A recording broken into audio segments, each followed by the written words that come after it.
Hola, soy Darío Álvarez Clar. Me apasiona la relación entre educación e innovación. Y esto es Conversaciones en Red. La educación nos conecta. Fabricio Ballarini es un reconocido investigador del CONICET. Él es licenciado y doctor en Ciencias Biológicas por la Facultad de Ciencias Exactas de la UBA y además dirige el Departamento de Ciencias de la Vida del ITBA. Fabricio también es el creador de jornadas como Educando el Cerebro, auspiciadas por el CONICET, y como comunicador y divulgador científico ha trabajado en varios medios como radio y televisión y tiene muchas publicaciones dirigidas a docentes y familias. Siempre es un placer hablar con él sobre educación e investigación y los cambios de perspectiva que estos dos mundos nos traen. Además, desde el 2019 tenemos el enorme orgullo de trabajar juntos. Lidera el equipo de investigación de la red Itinere con el objetivo de seguir mejorando prácticas y modalidades de trabajo, con insumos para la ciencia, a partir de las investigaciones que realiza, como también mejorar prácticas pedagógicas y didácticas dentro de las aulas. Mi nombre es Fabricio Ballarini y mi pasión es contribuir de alguna manera a la educación. Hola Fabricio, es un gusto encontrarnos en este rato y das pie al motivo de esta charla que tiene que ver con encontrar lógicas que unan educación con la investigación. Y te preguntaba informalmente hace un rato a qué se dedica un investigador o una investigadora, cuál es su tarea y cómo podrías definir su labor. Está buena la pregunta. La tarea a lo que se dedica un investigador o una investigadora científica es a encontrar preguntas interesantes, originales y que se puedan responder en un tiempo limitado sobre temáticas relevantes, sobre temáticas que puedan contribuir a mejorar a un país, a una sociedad, a los individuos. Entonces, en ese contexto complicado, hay que definir cuáles son originales, cuáles ya se hicieron y cuáles se pueden responder. Creo que eso es lo más difícil. Después la parte metodológica, que es responder la pregunta, en algún momento va a llegar, en algún momento uno va a poder responder, pero lo más complicado tiene que ver con hacerse una pregunta original y que pueda responderla en poco tiempo, porque a veces la ciencia es un poco lenta. La ciencia y la educación muchas veces estuvieron divorciadas durante mucho tiempo y empezó a haber algunas relaciones, entre los cuales vos están los que provocaron esa relación, y desde hace algunas décadas en educación se habla de la neurociencia, y ahí es como que los educadores empezaron a espiar un poco más cómo funciona el cerebro, y vos tenés publicaciones al respecto, tenés tu libro, Educar al Cerebro, pero la pregunta es, esa relación entre educación e investigación, muchas veces se veía como que la investigación iba a la escuela o usaba a los actores de la educación como agentes a investigar. A mí me parece que hay mucho más para hacer. Esa relación entre investigación y educación, ¿vos ves que va migrando, que va cambiando, que se nutre esa relación? Creo que sí, no sé si a la velocidad que, que a mí me gustaría que suceda, pero sí, creo que hay un cambio de perspectiva interesante para relacionar esos dos mundos. Siempre creo que hubo investigación en distintas áreas dentro de las escuelas, investigación pedagógica, investigación educativa. Lo que sí, en términos científicos, es un tanto novedoso, es que otras áreas del conocimiento se integren a una dinámica educativa, se interesen por la educación, encuentren en la educación un lugar para hacerse buenas preguntas y para contribuir desde algún lado al contexto científico educativo. Creo que eso sí es novedoso. O sea que las áreas vinculadas, como vos hablabas, a la neurociencia o así llamado neuroeducación o quizás también llamado psicología cognitiva, bueno, se puedan vincular desde otro lugar, quizás desde un lado, podríamos decirlo, más experimental, no tan teórico. Y eso es novedoso. Nosotros te leemos, te escuchamos hace mucho tiempo, aprendimos con vos y hace algún tiempo en la red Itinere abrimos las puertas a proyectos de investigación que ustedes vienen generando o vos venís liderando hace muchos años. Y yo creo que hay otro factor muy interesante de científicos o científicas o la ciencia en la escuela, que es que los educadores no tenemos, no sabemos llevar adelante procesos de investigación. No nos enseñaron, no lo sabemos, no es nuestra expertise. Y si bien en la escuela hay enorme cantidad de producción cotidiana, es como que cada año empieza y termina. Y no hay un análisis, un contraste, una recolección de datos. Por eso creo que esta relación también de profesionales complementarios nos permite a veces abrir las puertas para que vengan e investiguen, o como nos pasó juntos, empezar a encontrar temas de interés para encontrarle una vuelta a investigar, ¿no? Sí, tal cual. Las escuelas, las aulas, los maestros, los directivos, la familia, son lugares donde las preguntas flotan en un ámbito completamente distinto al ámbito del laboratorio.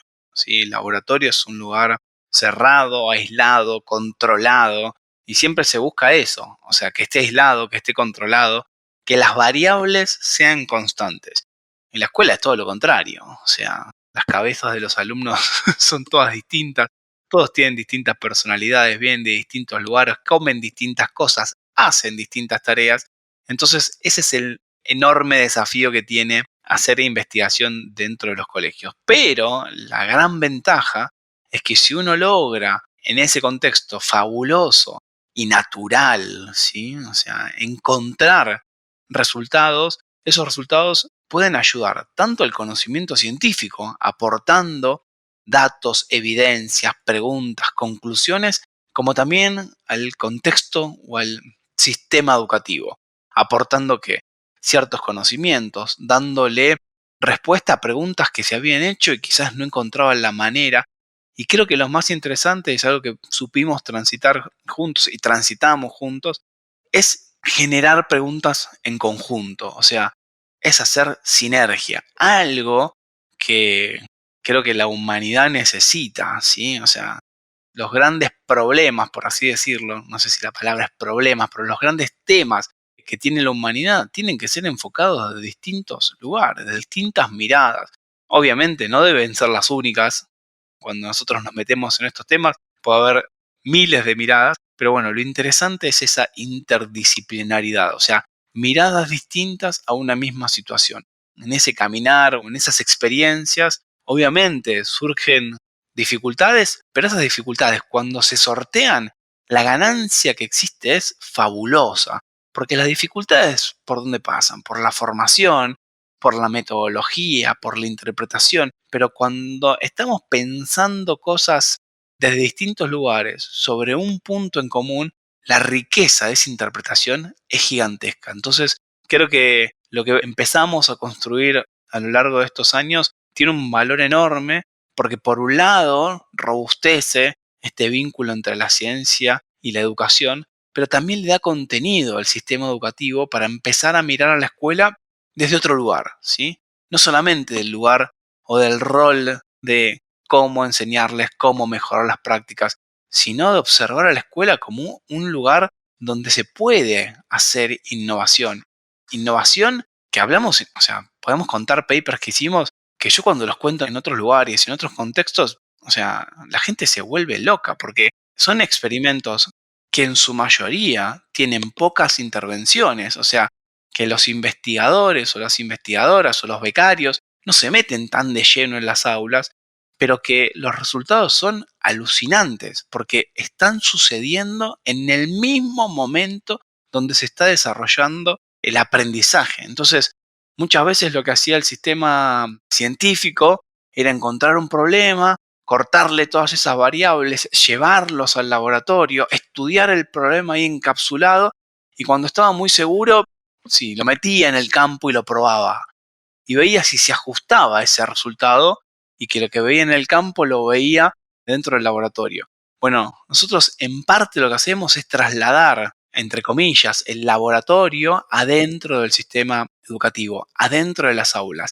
Y ahí el investigador deja de ser ese investigador científico. Ahí el investigador se transforma, o en realidad el maestro se transforma en investigador, el directivo se transforma en investigador, o sea, todo el cuerpo docente empieza a investigar. Y ahí surge para mí una cosa, una chispa hermosa, que es encontrar el brillo, lo que nosotros en los laboratorios decimos el fuego interno, de personas que se entusiasman por ese conocimiento y a partir de eso, ese contagiar, esa chispa interna, genera nuevas preguntas y nuevos desafíos y cómo lo metemos. Así que yo creo que más allá de los resultados científicos que uno tiene o los resultados educativos o cómo nos integramos, me parece que dar pie a esta a esta sinergia para mí es alucinante. Me quedo con la palabra sinergia, con la complementariedad, suscribo fuertemente. Creo que el valor de estas relaciones complementarias, que es invitar a que más gente lo haga, más entidades lo hagan, más instituciones lo hagan, tiene que ver con ese 360, ese círculo virtuoso del que hablabas, ¿no? Porque si un grupo de científicos viene, analiza, comprueba y entrega un paper o publica un paper y uno dice, oh, mira qué interesante, a mí en lo personal, como a los equipos de la red, nos da orgullo decir, bueno, Nature tiene un paper que ustedes publicaron y que fue hecho. Ahora, además de eso, ¿para qué sirve? Para entender cómo aprenden, cómo piensan, qué puedo estimular, qué no debería volver a hacer. Cuando ustedes hicieron un trabajo que hace décadas venís llevando adelante, que tiene que ver con el impacto de la sorpresa en el aprendizaje, fuimos un grupo más de aquellos alumnos y docentes que fueron parte. Ahora, a mí lo que me alegra y me hizo brillar los ojos, como decís vos, fue cuántos docentes se plantearon qué impacto en mis prácticas, cómo puedo mejorar a partir de este dato que es concreto, que no es una opinión, que no es una experiencia fuera de contexto y que ya no hablo de mí, de mis compañeros de trabajo, hablo de miles de docentes y miles de alumnos que atravesando esto comprueban lo mismo, ¿no? Entonces, la práctica docente mejorada a partir de la investigación es esa retroalimentación de la que hablabas, que nosotros lo estamos comprobando. Y es muy potente, además de despertar curiosidades profesionales y alguien que diga, quiero aprender a investigar, ¿no? Tal cual, sí, desde luego. Creo que eso es un efecto, una propiedad emergente, o sea, un beneficio extra. Digo, desde luego, el cambio de rol para mí es hermoso, ¿sí? Porque nosotros también, cuando vamos a las escuelas, nos ponemos el mismo guardapolvo, pero el guardapolvo del profesor. Y entonces, digo, en ese juego en el cual uno toma el rol de otro y el otro pasa a ser investigador, las preguntas que surgen son distintas, porque yo miro las aulas con otra mirada y los maestros miran la investigación con otros ojos, porque ya el contexto es el mismo. Entonces, digo, creo que es muy beneficioso en distintos niveles, o sea, en generar estrategias novedosas, en generar vocaciones científicas, en generar que la escuela y la investigación sean parte de lo mismo, y también en pensar los roles de las escuelas, preguntas que quizás nos podíamos hacer, pero a veces nos costaba evaluar.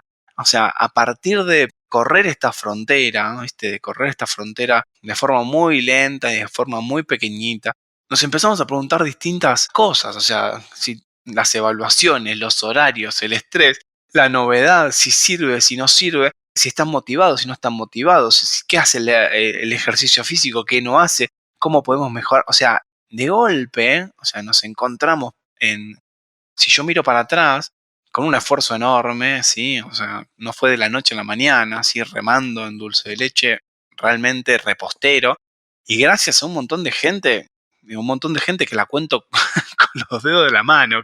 Bueno, pero gracias a ese grupo de personas nos damos vuelta y de golpe aparece un cuerpo de conocimiento que para mí es fabuloso. Y lo más importante, aparecen ganas de otros grupos de investigación y aparecen motivaciones y aparecen otras preguntas y aparecen otras dudas. Y creo que ese efecto contagio uno no lo percibe en el día a día, pero cuando se pone a pensar que hace 10 años era imposible, ¿sí? Vincularse con una escuela, que cuando le contábamos qué veníamos haciendo le costaba entender. Bueno, y hoy hay publicaciones en revistas prestigiosas. Acabamos de mandar un paper a una revista alucinante que esperemos tener muchísima suerte, que se hizo completamente en la red. Y la investigación es fundamental, no solamente para entender la biología del cerebro, para entender cómo guardamos, sino que además genera una estrategia educativa.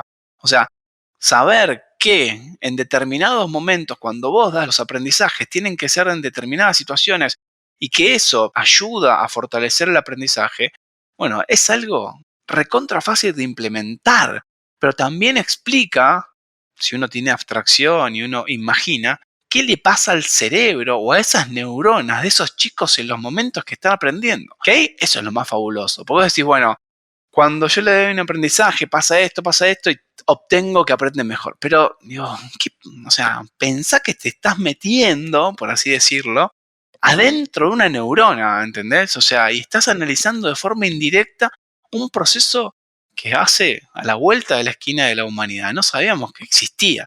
Entonces creo que ese avance educativo, de innovación y por otro lado científico, bueno, es hiper recontra rico y Argentina, por suerte, es bastante pionera en esa temática, ¿sí? O sea, tenemos un grupo de personas que publican muy bien, que están muy entusiasmados, que están muy metidos, y a mí me tocó hace poco contar estos resultados en un contexto hiper novedoso, que es, no sé, España, Cataluña, donde hay novedad educativa por todos lados, y esto no sucede, o sea, no está pasando. Entonces, o las publicaciones que nosotros obtenemos son en revistas muy prestigiosas. Entonces, de esa sinergia, de esa unión, están surgiendo cosas muy interesantes. Qué interesante, qué lindo, qué orgullo y qué bueno que esto sean redes que crezcan cada vez más. Quiero tomar un tema por ahí que es más del momento, pero que de alguna manera también representa todo lo que venís diciendo. En el 2021 nos propusimos analizar, medir y poder tener evidencias de qué pasaba con el bienestar emocional, ¿no? Porque decíamos, bueno, esta pandemia, que ya es obvio decir que trajo consecuencias no agradables para mucha gente, nos preocupaban esos datos que se hacían públicos por distintas entidades, que hablaba de jóvenes, tanto varones como mujeres, de entre 14 y 17 años, afectados post pandemia.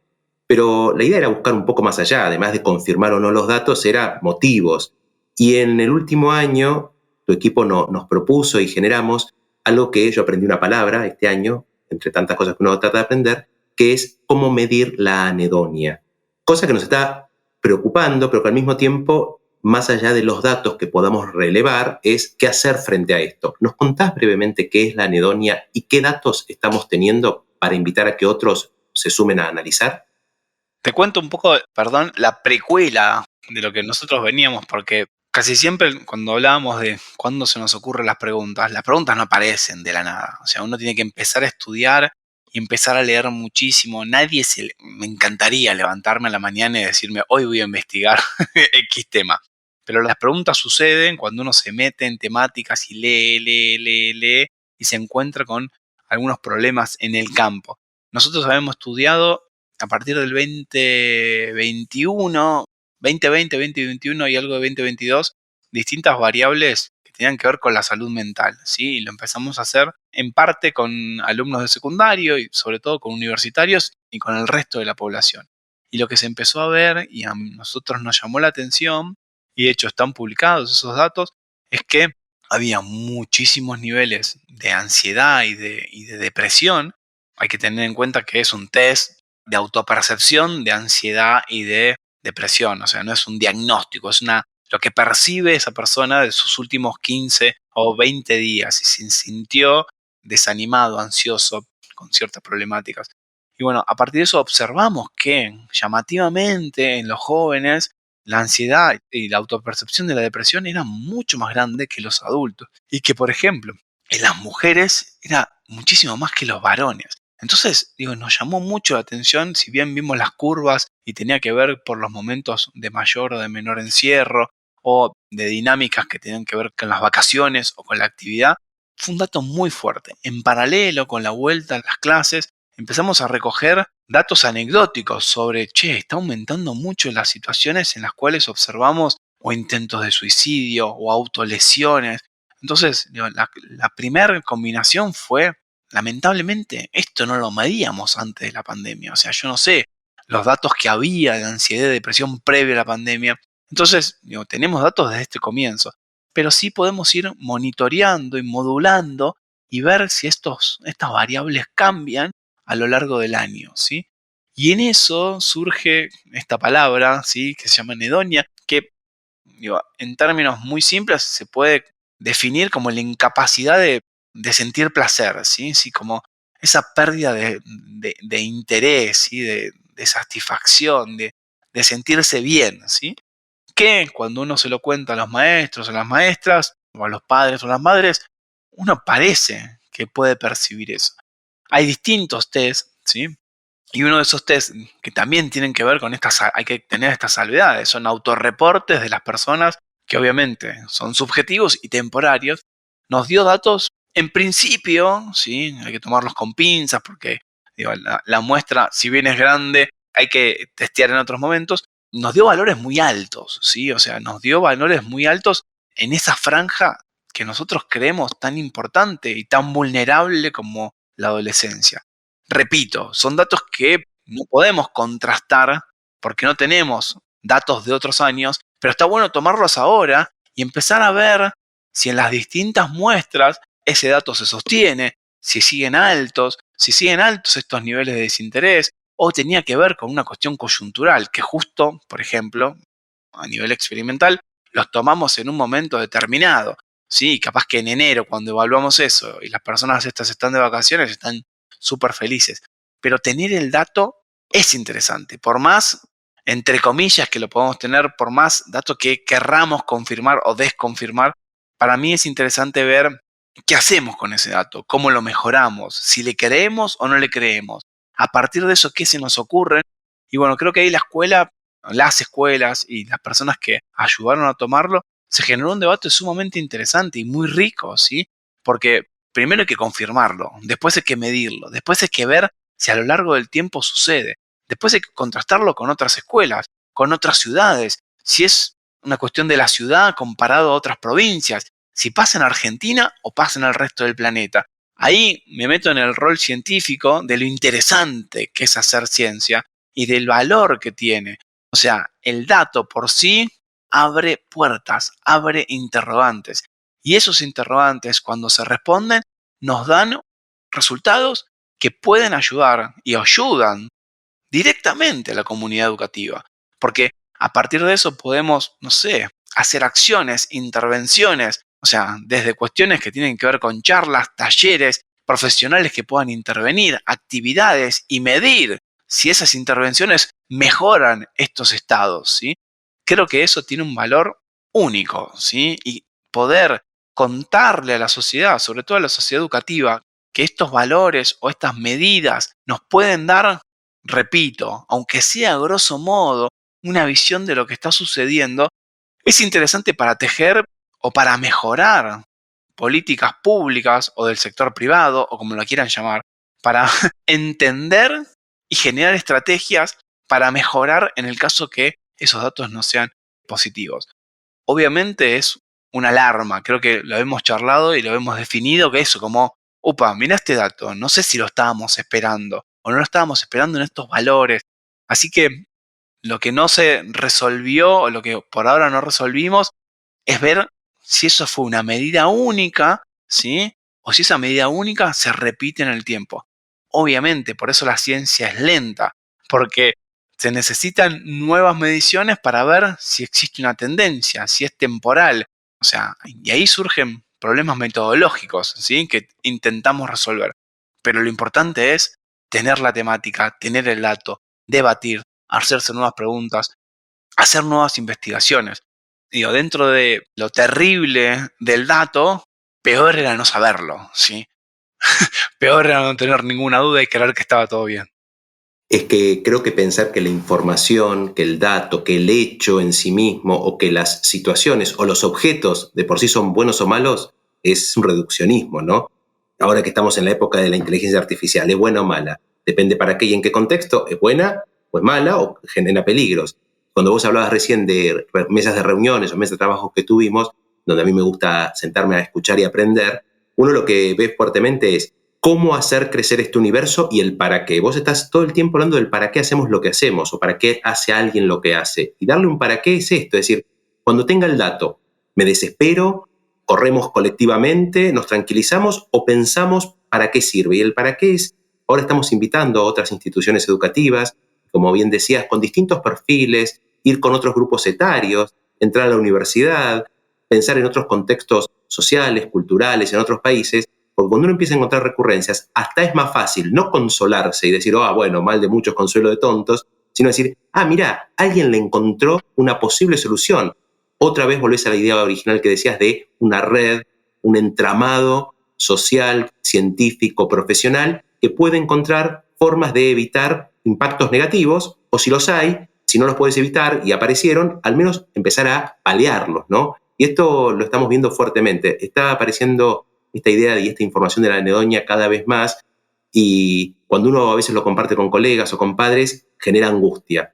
Y parece que fuera como el diagnóstico del médico. Me dice que estoy enfermo. Bueno, pero también me puede dar un tratamiento para solucionarlo. Absolutamente, sí, sí, sí, absolutamente. Por eso casi siempre planteamos a la ciencia como una característica o una actividad fundamental para una sociedad. O sea, más allá del resultado en sí, que puede, no sé, tenemos que agradecer que alguien descubrió la electricidad jugando, ¿sí? Que alguien encontró la penicilina jugando, ¿sí? Porque si no estaríamos a oscuras, sin computadoras, sin charlar y viviríamos 30 años.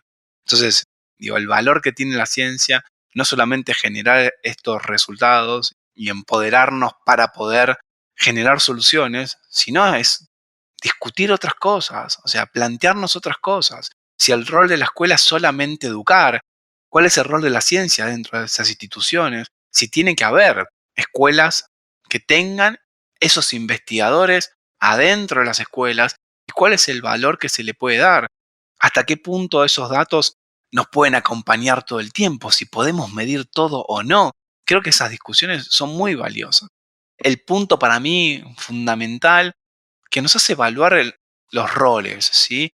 Y ahí, cuando uno tiene visiones muy positivas o intenta generar cambios en la sociedad, bueno, ahí nos alineamos todos, ¿sí? O sea, cuando queremos, el otro día me pasó algo raro. Fui a un pueblo, a una ciudad muy pequeña, en La Carlota, en Córdoba, un sábado, perdón que te cuente esto con tanta, una anécdota, un sábado a la tarde, el sábado antes de las elecciones, ¿sí? Y llegué y había un club de fútbol con 500, 600 docentes, maestras, ¿sí? Hiper recontra entusiasmados. Entonces, digo, ¿cómo puede haber 600 docentes un sábado entero escuchando cosas? Y me acuerdo que hace un tiempo en España, hablando con un directivo de la OEI, me dice, y a mí me quedó muy grabado. Me dice, ¿vos sabés si los vendedores de ropa se juntan el sábado a la tarde a ver si venden mejores cosas? Yo dije, no, no sé. Me dice, ¿vos te imaginás que los contadores se juntan un sábado a la tarde para hablar de contaduría? Y me empezó a nombrar abogados. Que nada, no se deben juntar. Bueno, las únicas personas que invierten un montonazo de tiempo, tiempos de recreación, tiempos mentales, es el sistema educativo. Y ahí ves la vocación, ¿sí? Entonces, digo, cuando nos unimos en entender que la vocación que tenemos es generar cabezas nuevas, cabezas más pensantes, más racionales, que tomen mejores decisiones y que hagan una realidad distinta a la realidad que hicimos nosotros, una realidad mejor, bueno, ahí las cosas funcionan y todos vamos para el mismo lado. Pero bueno, creo que el sistema educativo tiene esa riqueza y esa energía que cuando uno va a las aulas se siente de otra manera, ¿sí? Vos recién hablaste del valor de la ciencia y con esto último que dijiste que me encantó y viene a cuento lo de la Carlota, lo de Barcelona, el accionar. También diste respuesta a una pregunta que yo uso siempre de cierre, que es el valor trascendente de la educación y lo acabas de describir, ¿no? Esta idea de transformar sociedades. Vos dijiste que tu meta de alguna manera es aportar a la educación y cerrás de alguna manera diciendo que la educación también transforma las sociedades. O sea que creo que esto es lo que de alguna manera nos une.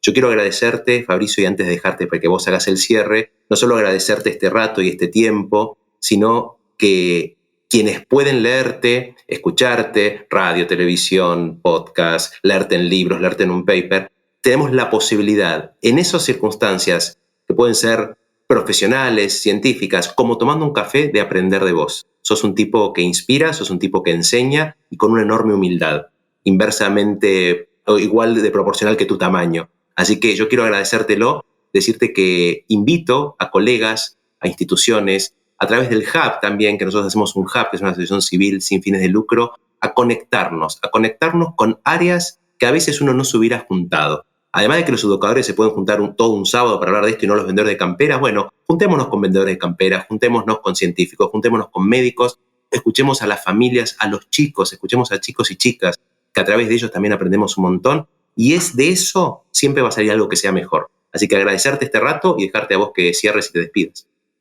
Sí, yo creo que, que las redes humanas, las redes sociales de verdad, no las redes sociales digitales, también las digitales, pero esas redes que uno puede generar, generan esos saltos, ¿sí? No sé, yo siempre digo que una frase que no sé si es de Carl Sagan, pero cuando me la dicen siempre me dicen que es de Carl Sagan, que lo que planteaba era que uno en su expertise, en lo que sabe, tiene un núcleo muy fuerte de conocimiento y en los bordes de ese conocimiento empieza a dudar, ¿sí? Pero los grandes saltos, ¿sí? Están en esos bordes, ¿sí? Están cuando nos movemos de esa zona de confort. Y creo que cuando nos movemos muchísimo, empezamos a solaparnos con otros bordes, ¿sí? Y ahí, en esa frontera, donde nos tocamos con educadores, ¿sí? O con otros pensadores, o con científicos de otras áreas, surgen cosas novedosas y surgen cosas hermosas. Yo digo, gracias a moverme y hacer y ser muy, muy, muy inquieto y muy curioso y quizás atreverme a, no sé, hacer cosas que desde el vamos no sé, no me sentía muy cómodo, pero conocí gente fabulosa y gracias a esa gente fabulosa me contactó con otra gente fabulosa y creo que, digo, yo llegué a vos gracias a Melina Furman y llegué gracias a Melina Furman gracias a Pedro Beckenstein, o sea, y de golpe vemos que, no sé, somos un grupo chiquitito, pero muy grande de personas que vamos para un mismo lugar. Y cuando nos juntamos y nos entusiasmamos y nos motivamos, bueno, a mí también me sirve ir a un lugar y charlar con vos en este podcast, tomando un café o en una reunión, porque también me inyecta un montón de otras ganas que a veces las tengo descuidadas o a veces mi foco está en otro lado. Así que creo que esa palabra sinergia de hacer algo, pero cuando te conectas con otra persona, esa conexión es más que la suma de las partes. Me viene de 10 y bueno, y agradecerte obviamente por, no sé, por las palabras que existen en los mensajes de WhatsApp, por las oportunidades, por las conexiones, por la cantidad de gente. A mí me fascina estar ligado a tus proyectos porque la gente que vos también formás tiene tu impronta y tiene tu misma vocación, así que me siento muy cómodo y nada, tengo solamente palabras de agradecimiento. Abrazo gigante. Muchas gracias. Esto fue Conversaciones en Red.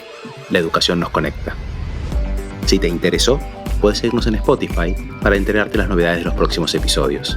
Y también puedes seguirnos en nuestras redes sociales, @reditinere, para compartirnos tu opinión y seguir conversando.